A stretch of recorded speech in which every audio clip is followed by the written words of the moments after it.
안녕하세요.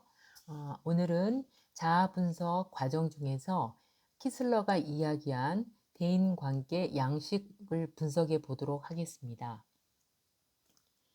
사람마다 다른 사람과 관계를 맺는 양식이 각기 다른데 키슬러라는 학자는 독특한 대인관계 양식을 지배형, 실리형, 냉담형, 고립형, 복종형, 순박형, 친화형, 사교형 8가지 유형으로 나누어서 분석해 보았습니다.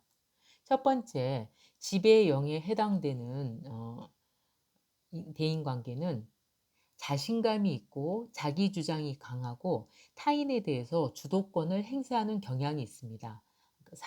다른 사람을 지배하려고 한다고 해서 지배형으로 개념 정의를 했습니다. 지도력과 추진력이 있어서 집단적인 일을 잘 지휘할 수는 있지만 이러한 경향이 과도한 사람은 강압적이고 독단적인 행동과 논쟁으로 타인과 잦은 마찰을 겪을 수 있습니다. 또 윗사람의 지시에 순종하지 못하고 거만한 모습으로도 보일 수 있겠습니다. 키슬러 대인 양식 그림 2-2에서 왼쪽 부분 실리형에 해당되는 사람들은 대인 관계에서 이해관계에 예민하고 치밀하며 성취 지향적인 특징을 보입니다. 또 자기중심적이고 경쟁적이며 자신의 이익을 우선적으로 생각하기 때문에 타인에 대한 관심과 배려가 부족할 수 있겠습니다.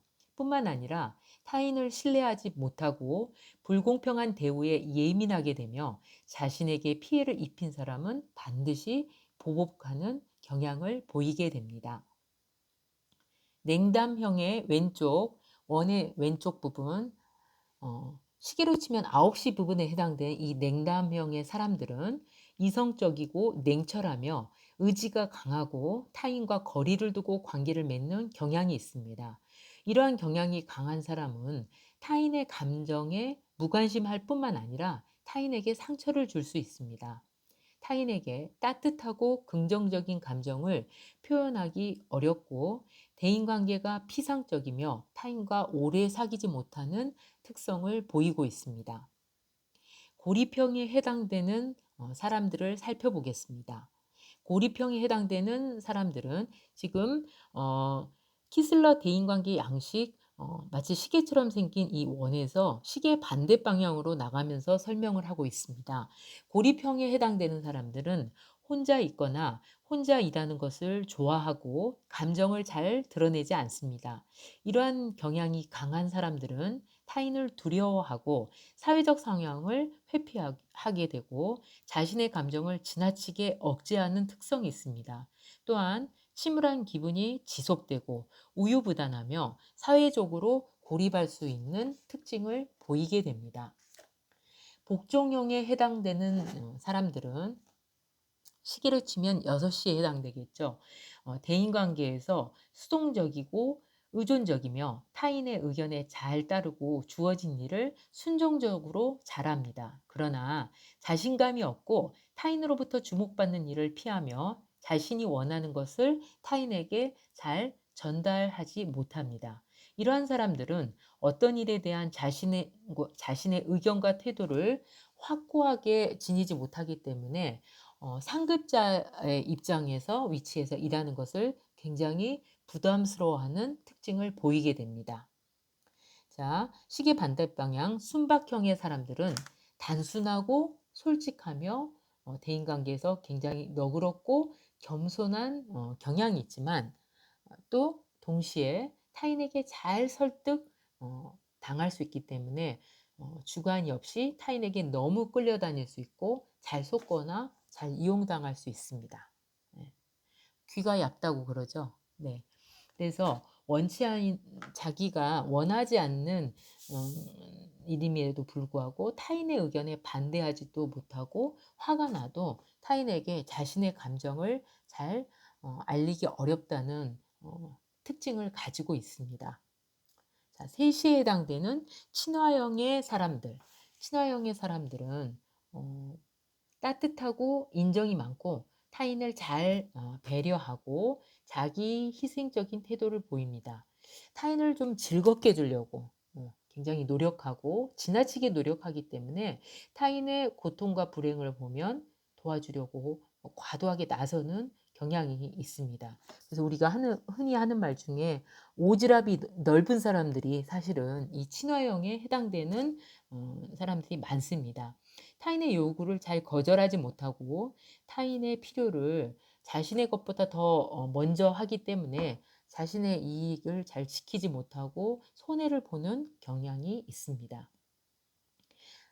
여덟 번째, 사교형에 해당되는 사람들은 외향적이고 쾌활하며 타인과 대화하기를 좋아하고 타인으로부터 인정받고자 하는 욕구가 강합니다. 동시에 사교적이기 때문에 혼자서 보내는 것을 어려워하고 타인의 활동에 관심이 많아 간섭하며 나서는 경향이 있습니다. 아까 그 친화형에서 오지랖에 해당되는 형이 사교형과 친화형에 걸쳐 있다고 보는데 사교형들은 그래서 이러한 오지랖이 넓은 사람들의 장점과 단점을 생각해 보시면 더 이해하기가 쉽겠죠. 네, 흥분을 잘하고 충동적인 성향이 있으며 굉장히 타인의 시선을 끄는 행동을 많이 하게 됩니다. 교재 47쪽에 표 2-3을 보게 되면 대인관계 양식 평가가 나옵니다. 그래서 이 유형과 그 문항번호, 유형, 문항번호 이제 이 표를 보게 되면 40가지의 그 문항에 자기가 어디에 해당되는지 체크를 하고 이러한 것들을 종합을 해서 자기가 8가지 유형 중에 어느 부분에 많이 해당되는지를 살펴보면 좋은데 이 해석을 하는 이제 방법은 대인관계 이 양식을 나타낼 때는 이러한 이제 독특한 이 원 구조 이걸 좀 더 이제 입체적으로 표현하면 팔각형 이제 구조를 보일 수가 있는데 이 팔각형 모양이 좀 더 균형을 갖춘 정팔각형 상태로 나타나는 것이 이상적이라고 봅니다. 이 말은 무슨 말이냐면 여러분들을 강의실에서 만나게 되면 표를 가지고 자신이 어떠한 유형에 속하는지를 한번 우리가 테스트하는 기회를 갖도록 하겠습니다. 자기가 완벽하게 사교형에 속하는 것도 아니고 이 8가지의 어떤 대인관계 양식들이 있는데 이것이 조화롭게 이루어진 모양들 어떠한 경우에는 실리를 취하기도 해야 되고 어떠한 경우에는 어떤 냉담형 즉 이성적으로 냉철하게 판단할 필요도 있고 너무 자신의 성격이 내성적이고 온순한 성격이라면 아무래도 이 고립형에 많이 해당이 되겠죠. 외향적이고 적극적인 성격들은 사교형에 해당되지만 이러한 것들이 적절하게 조화를 이루면서 대인관계 양식이 다양해져야만이 좀 더 균형을 갖추고 바람직한 조건이라고 볼 수 있기 때문입니다. 이 부분에 관해서는 우리가 한번 표를 가지고 키슬러의 대인관계 양식에 어떠한 유형에 해당되는지를 한번 분석해 보도록 하겠습니다. 다음에서는 자아 개방에 대해서 공부해 보겠습니다. 자아 개방이란 있는 그대로 자기 자신을 드러내는 것입니다. 그래서 무엇을 드러내느냐? 자신의 생각, 느낌, 취미, 사상, 가치관, 철학, 선호도 이러한 사적인 부분에 대해서 솔직하게 내보인다는 말을 의미합니다. 내적인 감정, 생각을 표현한 결과 서로 간에 엉킨 것을 명료하게 정리해주고 자신의 의견에 대한 평가 및 조정을 하는 기능이 있습니다. 또 스스로 자아 개방의 정도, 노출의 정도를 조절함으로써 상대방과의 관계 수위를 잘 컨트롤하는 장점들을 가지고 있습니다. 그러면 자아 개방의 조건에 대해서 살펴보겠습니다. 자아 개방의 조건은 자아를 개방하기 위해서는 먼저 첫 단계는 자신에 대한 정확한 이해가 필요하게 됩니다. 그래서 자기 자신을 정확하게 이해하게 되면 다른 사람에 대한 이해가 이루어진다고 보는 것이죠. 자신을 이해하는 첫 단계는 자신의 경험과 현실에 대해서 거짓과 왜곡이 없이 있는 그대로 받아들이는 것입니다. 이렇게 할 때, 있는 그대로 할 때 아직 깨닫거나 발견하지 못했던 부분을 인식하는 계기가 되고, 결국은 다른 사람의 행동까지도 이해되는 결과를 가져오게 됩니다. 다음으로 새롭게 발견한 자신을 있는 그대로 받아들이고 인정하고 수용하는 자아 수용 단계로 들어가게 됩니다. 이는 자신을 하나의 독립된 개체로 인정하는 동시에 자신의 존재 가치를 인정하는 것입니다. 이런 자아 개방은 자아 개방의 조건 중에서 자아 수용은 대인관계뿐만 아니라 그 한 개인의 건전한 성장 발달을 위해서도 굉장히 필수 불가결한 요건이 되는 것입니다. 두 번째, 자아 개방의 모형에 대해서 알아보겠습니다. 조아리스 윈도우 또는 러프트 이넴의 개방 모형인데, 이 학자들이 말한 이 자아 개방의 모형은 대인관계에서 자아 개방의 중요성과 의의를 잘 이해할 수 있게 해주게 됩니다. 즉, 자신에게 알려진 부분, 타인에게 알려진 부분과 알려지지 않은 부분의 조합으로 구성되어 있는데, 그림 2-3을 보면 조아리의 창이 나와 있습니다. 창문처럼 이렇게 나눈 거죠. 조합에 따라 개방된 영역, 오픈 에어리어, 숨겨진 영역, 히든 에어리어, 오른쪽에 모르는 부분에서는 블라인드 에어리어, 지각하지 못하는 영역, 그 다음에 마지막으로 알려지지 않는 영역, 미지의 창, unknown 에어리어로 살펴볼 수 있습니다. 그림 2-3에서 자신도 알고 다른 사람도 아는 부분, 개방된 영역에 있어서 열린 창이라고 표현되는데, 이 열린 창, 오픈 에어리어는 나 자신에 대해서 나도 알고 타인도 아는 부분을 말합니다. 대인관계 향상을 위해서는 이 개방된 영역, 개방된 창을 넓혀야 합니다. 개방된 창문이, 이 창문이 클수록 서로 공감대 형성과 상호작용이 활발하게 이루어지기 때문에 관계와 소통이 증진되게 됩니다. 여러분들이 사회복지 실천론에서 클라이언트를 만났을 때 사회복지사의 자기 노출이라는 것이 있습니다. 이것은 클라이언트와 라포 형성을 위해서 가장 필요한 부분이기 때문에 사회복지사가 클라이언트를 만나는 것도 대인관계겠죠. 이러한 대인관계에서 열린 창을 넓히는 것도 굉장히 필요하겠죠. 자각하지 못하는 영역은 그림에서 보면 자신은 모르는데 남들은 잘 알고 있는 부분입니다. 내가 가진 이상한 버릇, 손톱을 물어뜯는다든지 특이한 성격, 비언어적이고 상투적인 행동 특성을 나보다 타인이 더 잘 알고 있는 경우가 많습니다. 다른 사람들이 알려주지 않으면 알 수 없기 때문에 이 부분에 대해서는 블라인드 에어리어에 대해서는 다른 사람이 피드백을 해줄 때 수용할 수 있어야 됩니다. 만약에 자신은 모르고 다른 사람들이 많은 아는 부분, 블라인드 에어리어가 커지면 다른 사람들과의 갈등이 일어나기 쉽습니다. 세 번째, 숨겨진 창, 숨겨진 영역, 히든 에어리어인데, 이 에어리어는 나는 알지만 남들은 모르는 부분입니다. 즉, 내가 숨기고 있는 거죠. 겉으로 표현하지 않는 나의 생각, 느낌, 나만이 지니고 있는 나 자신에 대한 약점, 비밀, 콤플렉스 등이 있습니다.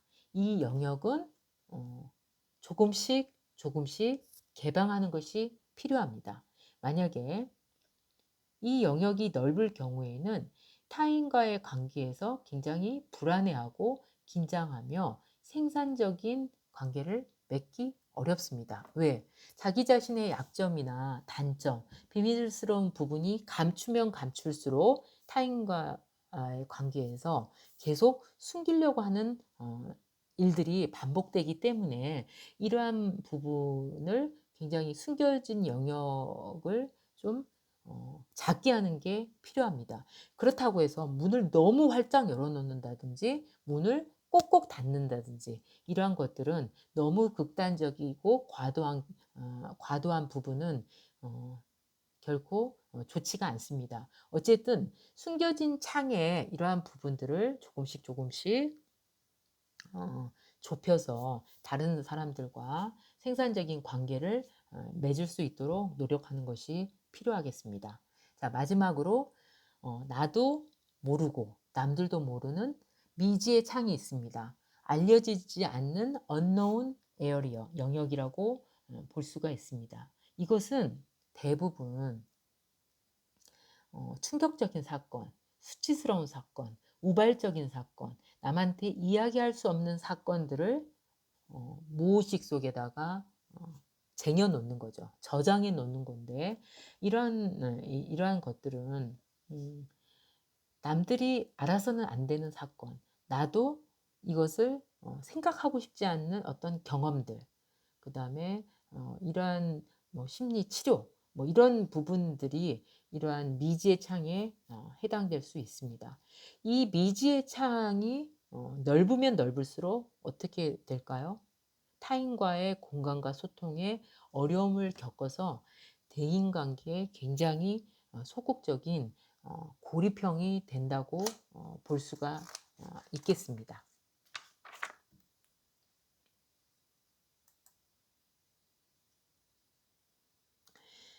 마지막으로 자아 개념을 증진시키는 노력들이 필요합니다. 왜냐하면 자아 개념의 핵심은 바로 나 자신을 만들고 잃어버린 나를 찾는 과정입니다. 자신에 대한 인식을 전환시킴으로써 자신을 객관화하고 외적인 경험에 대해 자신을 개방시킴으로써 타인과 환경과의 상호작용을 극대화할 수 있기 때문입니다.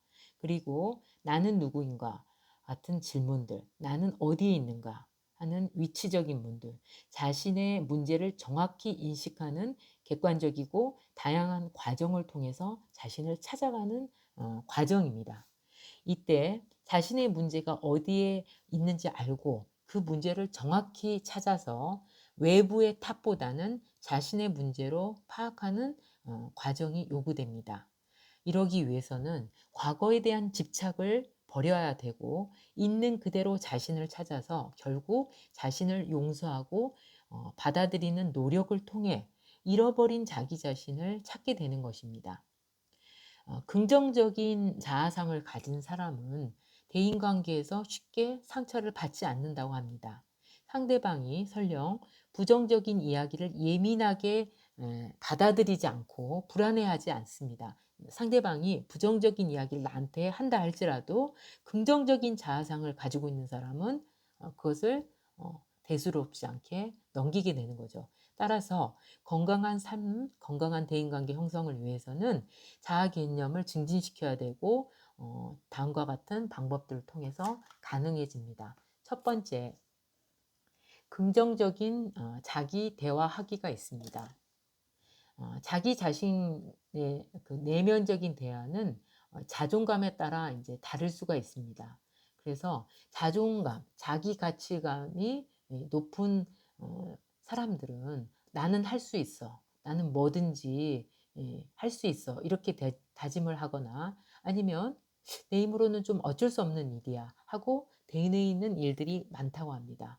환경이 행복감에 영향을 미치는 것은 분명하지만 외부적인 환경을 어떻게 통제하느냐, 내 마음이 어떻게 작용하느냐가 중요한 변수가 될 수 있습니다. 그래서 환경을 완벽하게 변화시키는 것은 쉽지 않지만 불가능한 것도 아닙니다. 어, 긍정적인 자기 대화를 시도한다면 이 긍정적인 자기 대화 속에는 조건이 있습니다. 현실감 있고 반드시 여기에 맞는 노력이 뒷받침된다면 이러한 환경에 심하게 좌우되지 않을 수 있고 자아 개념을 증진시키게 됩니다. 두 번째, 시각화하기라는 노력화가 있습니다. 무슨 말이냐면은 원하는 것을 이뤄낸 순간이나 바람직한 행동을 했을 때 어떠한 행동을 미리 그림으로 또는 영상으로 그려보는 것이 이 시각화의 개념이라고 볼 수 있겠습니다. 이것도 현실성이 있어야 되고 굉장히 구체적인 노력이 뒷받침되어야 한다고 볼 수 있겠습니다. 여러분들이 흔히 이 시각화를 잘하는 사람으로서 운동선수들을 우리가 예로 많이 들 수 있습니다. 올림픽에서 메달을 따기 위해서 4년 내내 훈련을 하면서 금메달을 따는 그 상상, 그림, 그다음에 영상을 만드는 거죠. 그리고 금메달을 목에 거는 순간을 생각하면서 여기에 따른 노력을 하는 거죠. 그리고 상대방과 예를 들어서 유도 선수의 같은 이제 경우에 상대방과 그 유도 매치 경기를 했을 때 어떠한 식으로 미리 시각화해서 그것을 시뮬레이션 한다고 그러죠. 이런 것들을 노력하는 거, 이러한 것들이 긍정적인 자기 개념, 자아 개념 증진에 도움을 줍니다. 세 번째로 비교하지 않기가 있습니다. 사람은 살면서 수없이 비교를 당하기도 하고 비교하기도 합니다.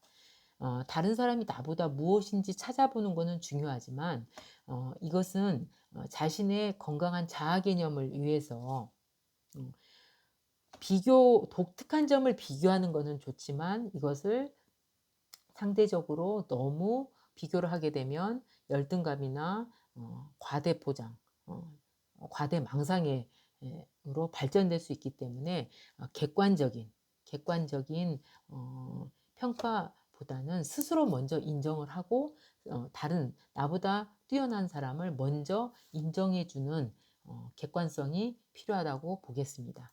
네 번째, 새로운 시각을 찾아야 될 것입니다. 사람은 누구나 성공만 하지는 않습니다. 실패를 경험하는데 이러한 실패에 대해서 유별나게 나는 운이 없고 재수가 없고 꼬이기만 하고 다른 사람은 왜 이렇게 잘 풀리지? 왜 다른 사람은 왜 이렇게 돈을 많이 벌지?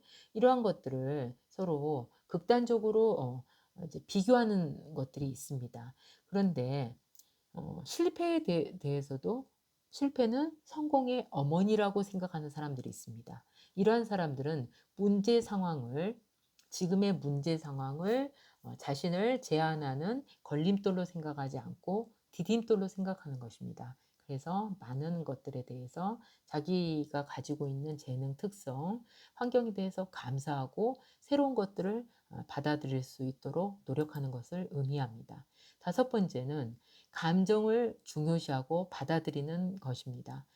이러한 감정 중에서 특히 남자들이 하는 이야기가 있죠. 울면 지는 것이다. 울면 약하다. 하지만 울어야 할 때 울어야 되고 기뻐해야 될 때 기뻐하는 이러한 감정의 표현들이 긴장, 스트레스, 불안, 공포, 슬픔 등을 경감시켜 준다는 결과가 나와 있습니다. 그래서 이러한 감정조차도 자신의 일부이고 정체성임을 알고 받아들이는 과정이 중요합니다. 그러면 이러한 자신의 감정을 받아들이려면 자신의 감정이 무엇인가를 알아야 되고 이 감정에 대해서 알아내려는 노력이 필요합니다. 여기에 대해서는 많은 방법들이 있습니다. 종교인 같은 경우에는 기도를 한다든지 또 비종교인이면 명상이나 뭐 요가나 이러한 고통스러운 감정을 해소하고 또한 이러한 감정을 이해해 줄 수 있는 사람한테 이야기하는 것, 이런 것들이 굉장히 중요한 요소가 되겠습니다. 마지막으로 솔직하고 친밀한 대인관계를 갖도록 노력하는 것입니다. 내 옆에 나를 긍정적으로 지지해주고 위로해주는 사람이 있다는 것은 굉장히 치밀한 자아 개념, 친밀한 관계를 갖는 것은 이러한 자아 개념을 높이는 데 도움이 되게 됩니다. 내가 한 말에 대해서 솔직하게 말해주고 격려해주고 감정을 이야기해주는 친구나 동료, 가족들이 함께 있는다는 것은 자아 개념의 증진에 많은 도움을 주게 되는 것입니다. 이상으로 이 자아 개념의 특성, 의미, 기능, 분석, 자아 개념을 증진시키기 위한 노력들에 대해서 공부해 보았습니다. 여러분 수고 많으셨습니다. 감사합니다.